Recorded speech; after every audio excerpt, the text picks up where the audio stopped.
Welcome back, everybody, to the Share Your Why podcast. Thank you so much for joining today. I am incredibly excited because I have a friend of mine, Stephen Shedletzky, who works with Simon Sinek. Stephen, thank you so much for joining. My pleasure to be here. Pumped to do this with you. Yes, indeed. It's going to be a lot of fun. Stephen and I actually met through kind of a crazy circumstance that involved a cold email several months ago and multiple conversations, and we've just gotten to be friends over the course of the last couple of months. And it's been really great to learn from you, Stephen. And I'm excited to dive in today. I think we're going to get into some really, really fun topics. It's going to be fun. Awesome. A little bit of background on Stephen. I'm sure a lot of you have heard of Simon Sinek. Stephen's been working with him for a long time. Fulfillment is Stephen's cause. He believes every single one of us has strengths and that it's our human right to use them to contribute towards something bigger than ourselves. He joined Simon Sinek's team in 2012, answering fan email, and now leads brand experience and the team of speakers and facilitators. He lives in Toronto, Canada, with his wife and 2 young kids. Stephen, thank you again so much for being here. I'd love to kind of kick us off. When I originally reached out, the thing that struck me the most was the way you were able to share the story of how you found your why, right? I bet most people listening probably know about this, but just in case they don't, Simon Sinek's whole big movement is all about helping people find their why and understand why they do what they do, why they get out of bed in the morning. So I'd love to kind of give you a chance there to tell the whole story, kind of the long form version of your background and how you found your why. My career journey has very much been accidental.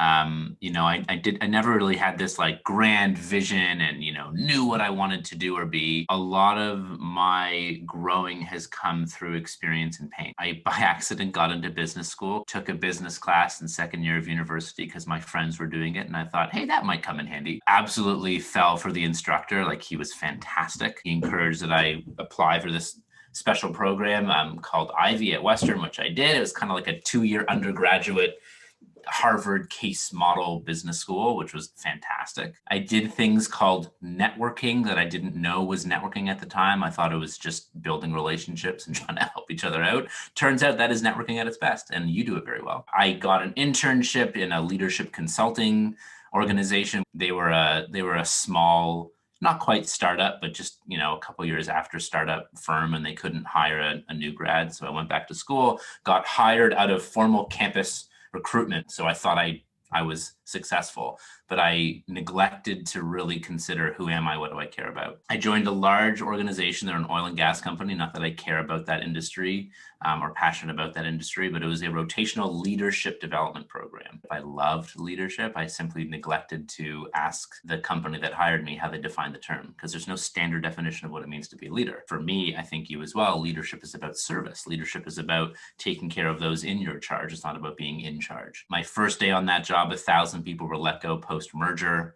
I think their definition of leadership was more around authority, title, P&L. That was literally your first day. 1,000 people got let go. First day, 1,000 people were let go. I mean, I saw the impact of uncertainty, lack of transparency, fear on, like a 37-year vet of the company who is literally scared that her pink slip was going to come next. And I saw the impact on people, not just their job performance, but their physical and mental health. And it took me about 4 or 5 months to kind of realize, I'm not sure this is the place I want to spend my entire career. In doing so, I found a passion, which was engagement. We work 90,000 hours in our lives. I think we might as well enjoy most of those hours and find meaning and purpose in those hours. And it was a mentor who introduced me to Simon Sinek's work, and he coined the golden circle. He discovered this little idea that's very simple, and it describes some truths about how we behave, what inspires us, what gives us a sense of love and loyalty with others, ourselves, and our work.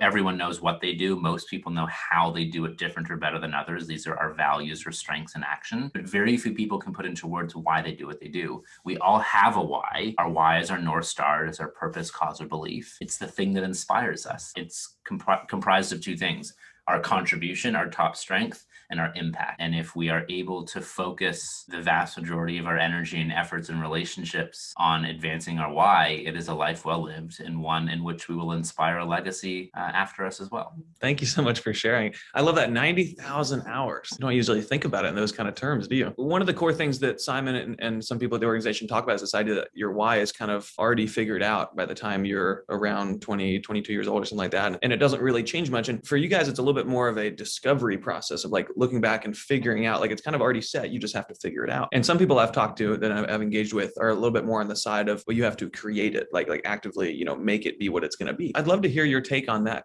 I mean, once you discover your why, the work begins. I mean, you don't discover your why and then there's a transcendent moment of bliss and you live a life of purpose and meaning forever. I mean, our why is a tool. I could give you a hammer, you could put it on a shelf and collect dust, nothing happens. Once you know your why, you have to use it. And when you pick up the hammer and do something with it, it makes an impact. By the time we're about 16, we've had enough life experience that our why is formed. We aren't born with a why, it's based on our upbringing. And the way to find your why, as you alluded to, is to go into our past. I mean, this is why our 20s are so pivotal, because do we make decisions that are based on what our parents and society expect of us, which are usually what's? Or do we make decisions based on our values and beliefs, which are our why in our house? Now we have this term, quarter life crisis, because you're a lawyer or a doctor or an engineer or whatever it is. And you're like, is this it? And I've checked all the boxes to be successful, but I do not feel successful. There is something deeper than just your paycheck that makes you successful. We ought to find meaning and worth in our work. Our why is fully formed by the time we're about 16 years old. I've done a why discovery with someone who is 16 and it was totally bang on. Job path, and the person she's become, and it's like bingo. There is something to say around you must create and lead your life and career. But I think if you make up your why, it's more of a fabrication and more who you want to be rather than who you truly are. Our why is like the foundation of a house, and once we're clear on it, we can build upon it and bring to life what we're inspired to create for ourselves and the people around us. That really answers my question. Thank you. It brings a lot of clarity because everybody's on that search for purpose, right? I feel like people kind of fall into a few camps. They either think like, oh, this whole like purpose thing is just like a bunch of buzzwords and stuff, or they're just like, oh, it's not really important, or they really want to find it, but they just can't quite figure out the right framework in order to do it. How does one actually go about finding their why? I mean, once you find your why and even put it into words, I mean, it's still amorphous. Like it's still hard. Like you're putting into words something deeply personal and emotional. It's about ensuring you know what the words mean, finding stories that represent it, and even finding symbols, like physical, tangible things that remind you of it, and cultivating and building relationships of people who make you better. There's one main way to find your why. There's a hack as well. So the hack is called the Friends exercise. There's a free download on our site at simonsinek.com on this one as well, if you want like the actual step-by-step. The theory goes is that family, you don't really have a choice. Friends, you do. Make a list of your best, 3 to 5 friends. And they can come from work, they can come from personal life. You could know them for years, or it can be a relatively recent friendship. So long as it's someone that if they called you at 3 a.m., you'd pick up the phone and you're like, what's up? Like, what do you need?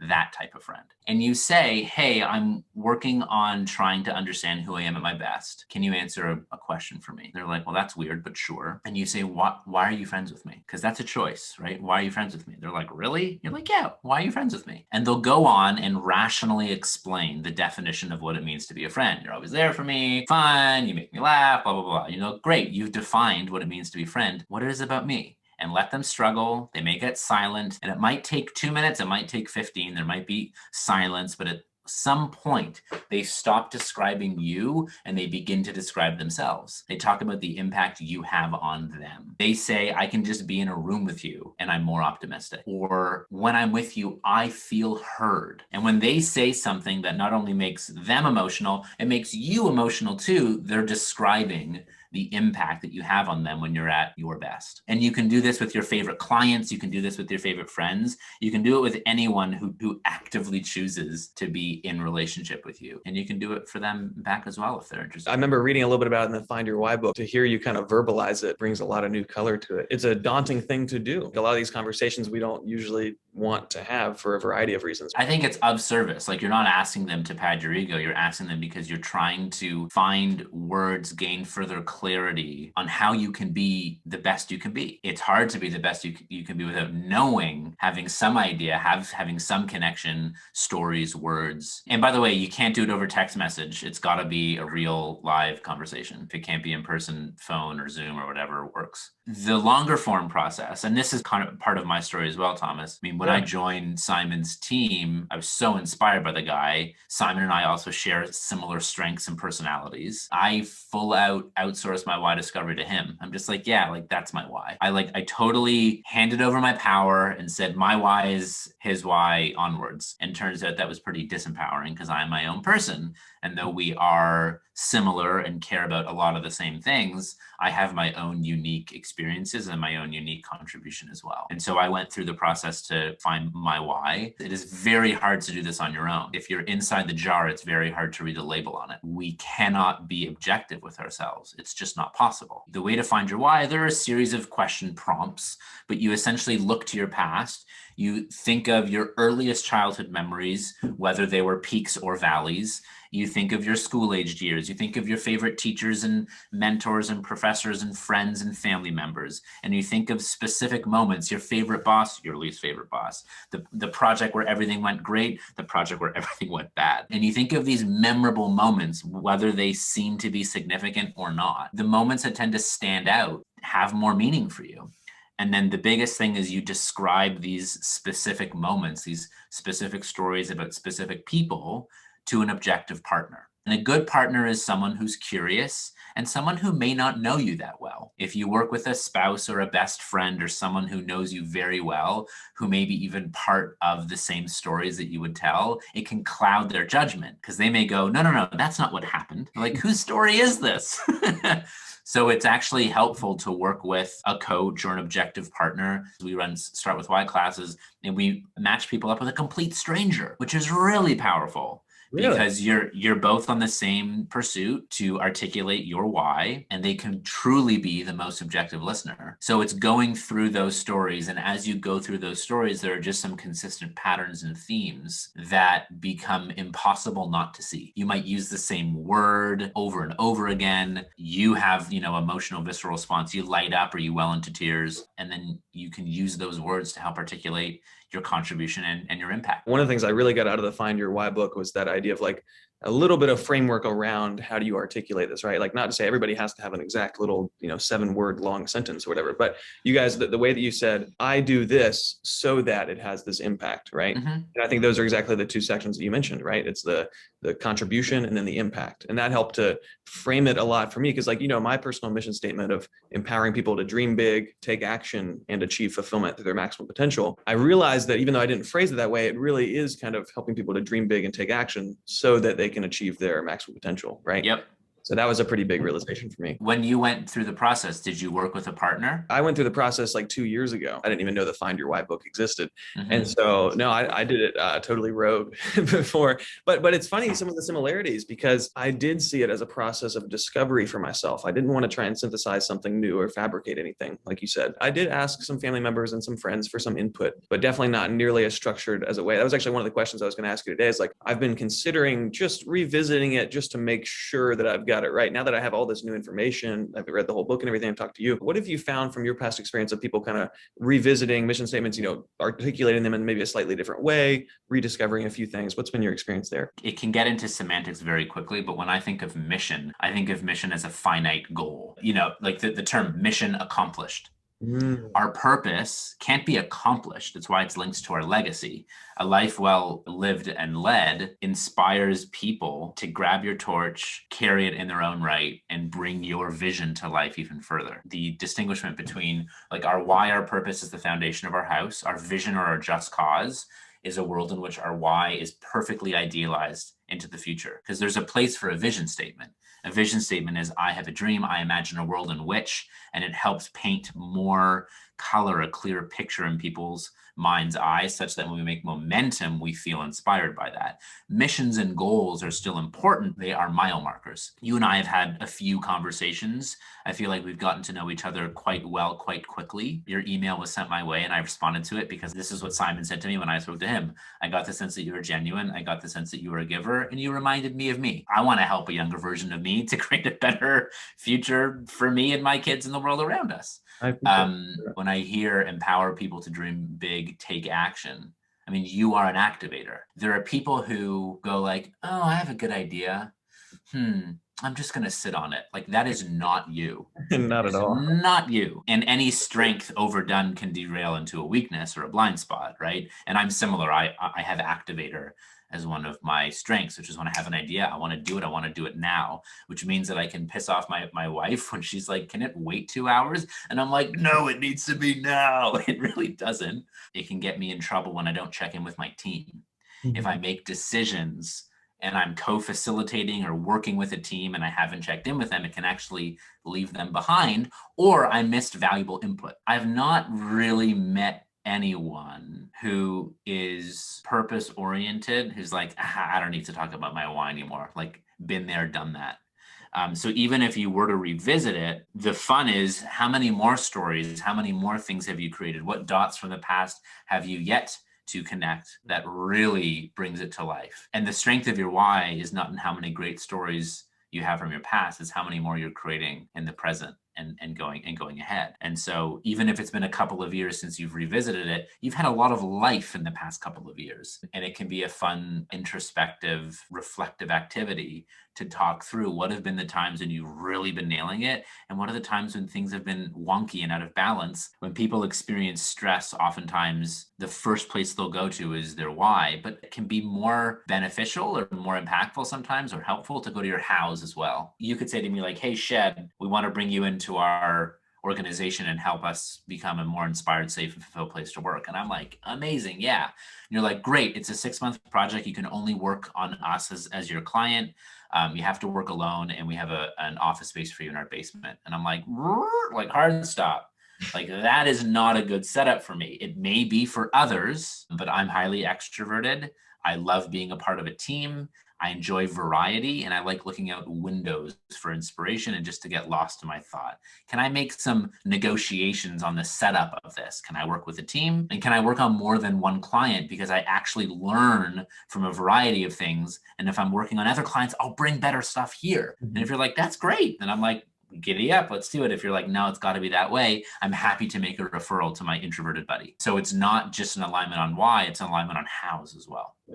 I love it. But Steve, I want to circle back to what you were saying about the mission and vision. I think you said something about how vision is like a world where your why is perfectly idealized, right? It's definitely been something I've been trying to figure out in terms of, okay, once you have a why, then you figure out your how, and then you figure out your what. But then once you want to engage at like an organization wide scale and you want to create a mission and a vision statement for an organization, how do you kind of see that process? Once you've figured out some of the personal side, how do you kind of scale it up to a company or an organization? I can use Simon as the case study because he's done it quite well. Simon's purpose, he has a why statement. It's to inspire people to do what inspires them, so that together each of us can change our world for the better. That's his why. Our just cause, as Simon likes to call it, because as soon as you use the word vision, you now have a billion interpretations of what that word means. So he likes to call it just cause, which is our why idealized into the future, a future state. The impact of Simon's why, which is so that together each of us can change our world for the better, he's added more life and color to the change he wishes to see. Our just cause, our vision, which is Simon's, for our organization, is we imagine a world in which the vast majority of people wake up inspired, feel safe wherever they are, and end the day fulfilled by the work that they do.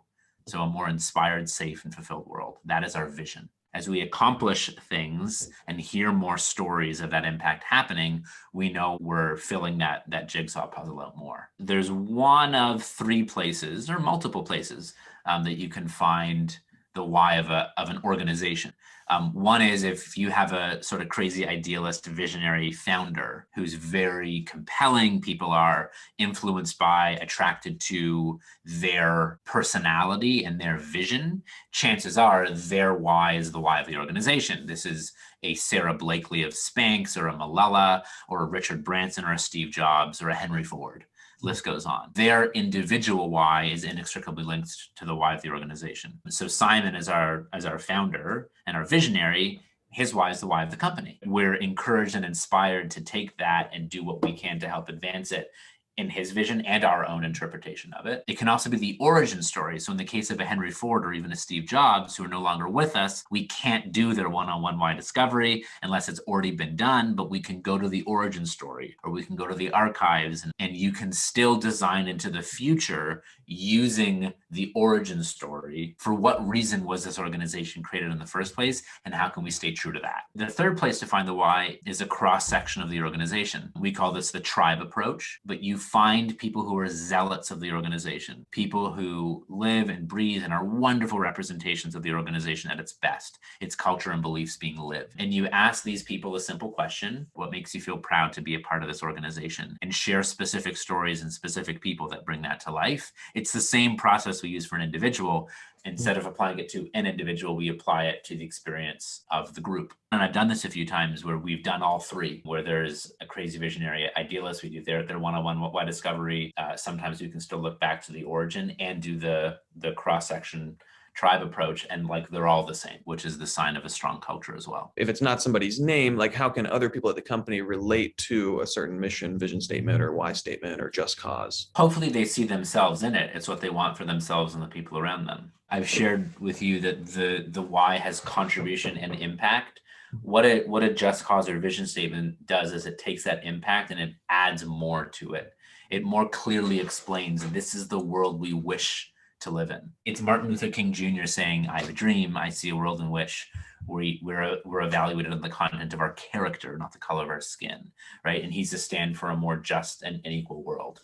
So what a vision statement does, it puts into more clear language. It describes that picture on the jigsaw puzzle. Let's use yours as an example. So to empower people to dream big, take action, and achieve fulfillment through their maximum potential, I could say to you, describe to me a world in which the vast majority of people do that. The vast majority of people achieve fulfillment through their maximum potential, such that we can use it as a tool to help guide our actions and behaviors and decisions. Yeah. And I guess I would answer that with, the world that I imagine is a world in which people feel empowered to actually make change in their own life rather than waiting or accepting being a victim or waiting for something to happen to them, that they go out and take ownership of their own life in a positive way. Nice. But if we weren't talking about organization anymore, we were just talking about ourselves. Is there a place that the just cause fits into the picture with the why, how, what? We have one why, but we can identify with multiple just causes.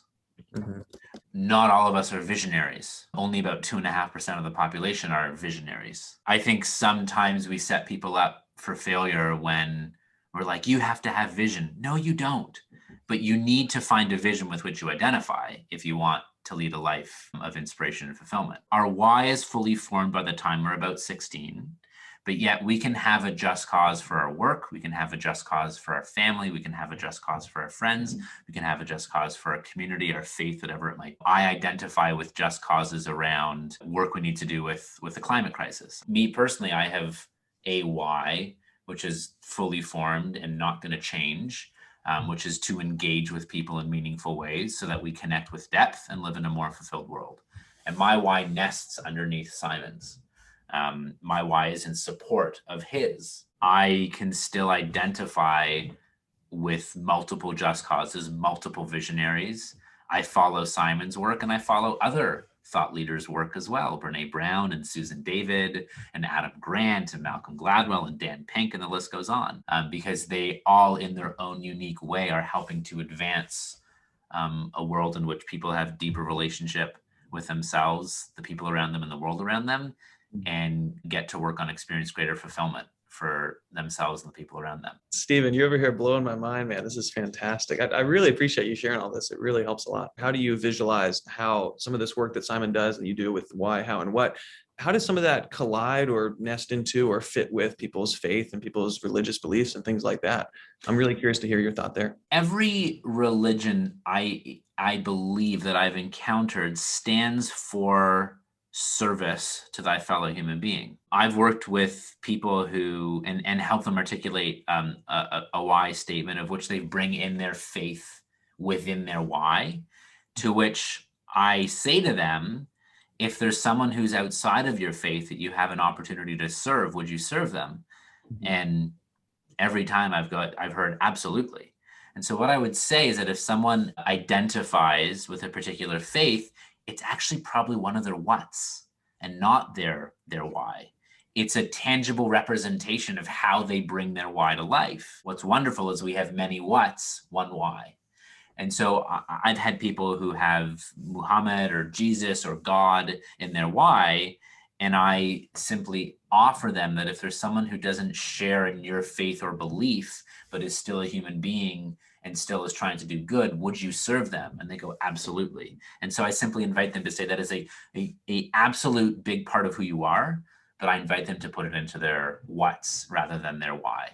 But here's the fun thing with someone's why is if they're like, no, it's got to be that, I'm going to let them win that arm wrestle every time. Like, I don't care. It's got to speak to you and you have to do good with it. That's really helpful. Yeah, I like how you frame it a little bit more around service. Like, who are you serving here? Not just focusing on yourself and what resonates with you only, but it's also like, hey, who are you actually serving as a part of this? I'm a person of deep and great faith in humanity. And I think we can all choose to do that no matter what it is that we believe in or follow. Appreciate all the heavy thoughts. Those are awesome. I want to dive into, the slightly crazy story of me reaching out to Simon originally. I do all this in the context of having talked to so many other people, especially students, right? Who they don't have it shown to them that it is an option for them to reach out to anybody. I mean, one of the things I learned from Alex Benayan, right, is like, hey, if you don't show somebody that it's possible, then they're never going to try. The story begins basically when I put together that first challenge team. I had figured out my why statement. I'd put out this little video. It's like, hey, here's my why. Here's how I'm going to be living my life. I said, shoot me a text if you're interested in some way. And then some crazy people actually texted in off this random internet video who resonated with it. And I got to talking to them, realized we had a common problem with like wanting to reach out to some really high level people to connect with them, just ask them to be our mentors and just have those connections and have that proximity to the people that we really admire and the missions that we really admired. We started that first challenge team, the Dream Connections one. It was just like 6 of us that first time, met once a week on Zoom during like the height of quarantine. And we just started sending out hundreds of cold emails, cold LinkedIn messages, anything we could do to try and get in front of people, right? And actually started getting a lot of responses and meetings and all sorts of really cool stuff. I got to fly out to LA to meet that guy, Alex Benayan, who wrote the Third Door book. I also had the opportunity to send an email to Simon Sinek, just as one of the people that I really admired. I'd read Start With Why. It had left a huge impact on me. And so I remember sending that email and then you responded. So I'd love to hear kind of like your side of that. And maybe even in the context of what other things you've seen too. So one, your email was passed on to me by our chief of Simon, Layla on our team. And so it was passed on to me warmly. Second is I did the same thing when I reached out to Simon and others. There are many people that reach out to Simon, us, our team, and it's clear that they're doing it for them. When you come across someone who's doing it not just for them, but very clearly for the benefit of others, we call them givers or champions.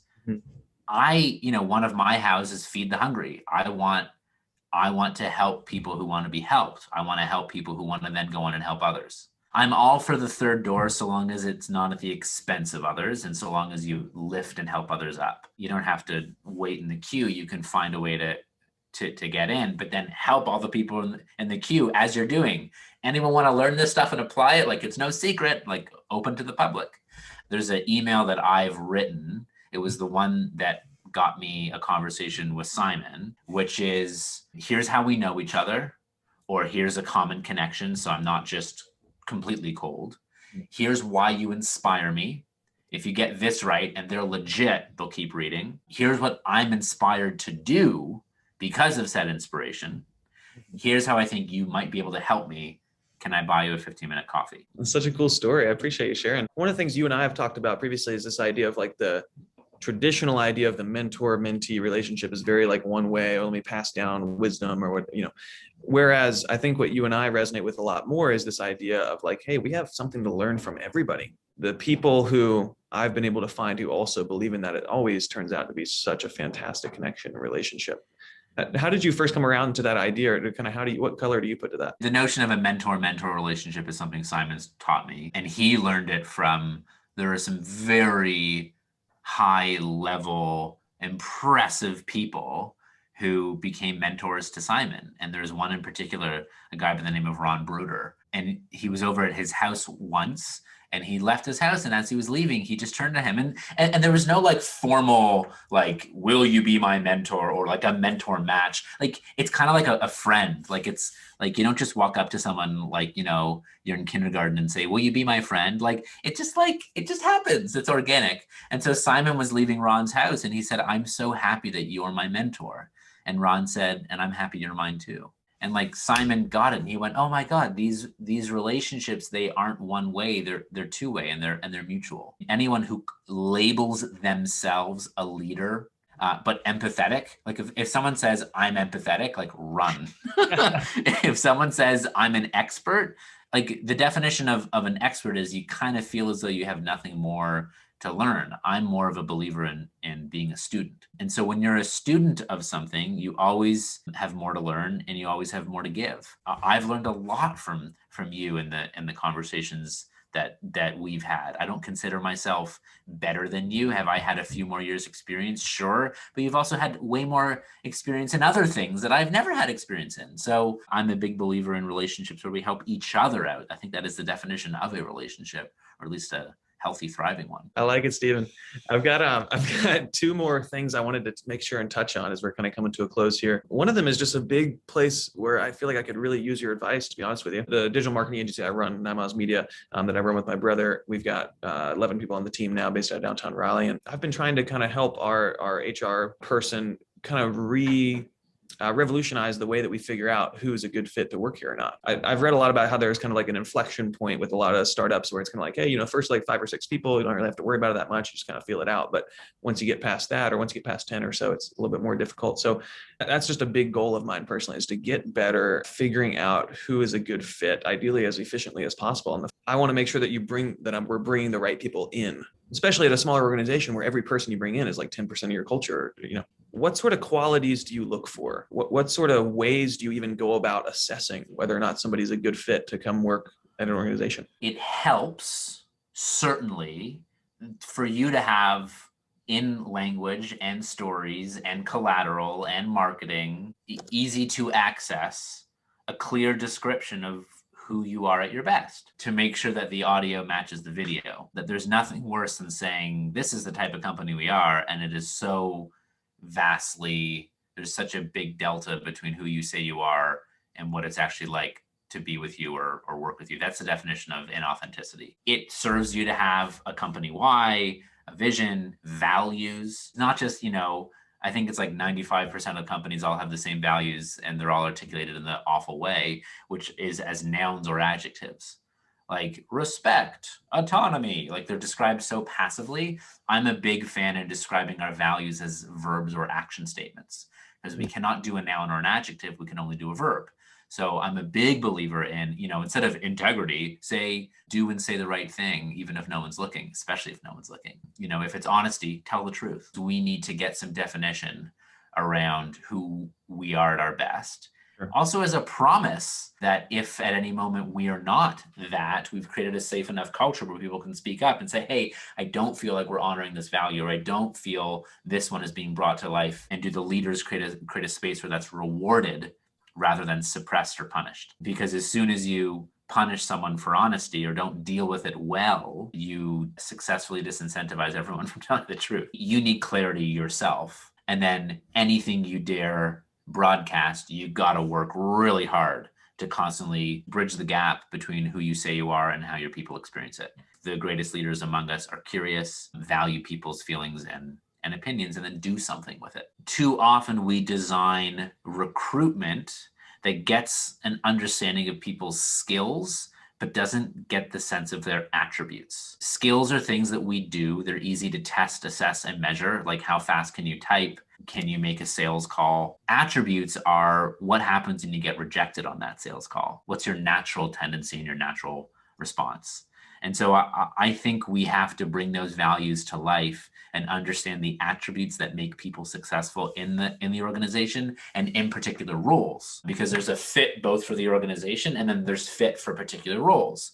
The attributes to be an accountant is different than the attributes to be a salesperson. The attributes to be an office manager is different than the attributes to be a chief finance officer, whatever it might be. And then we've got to turn the way we typically interview people on its head. Because even if you do a behavioral interview, tell me a time when, there are people who are just good at interviewing.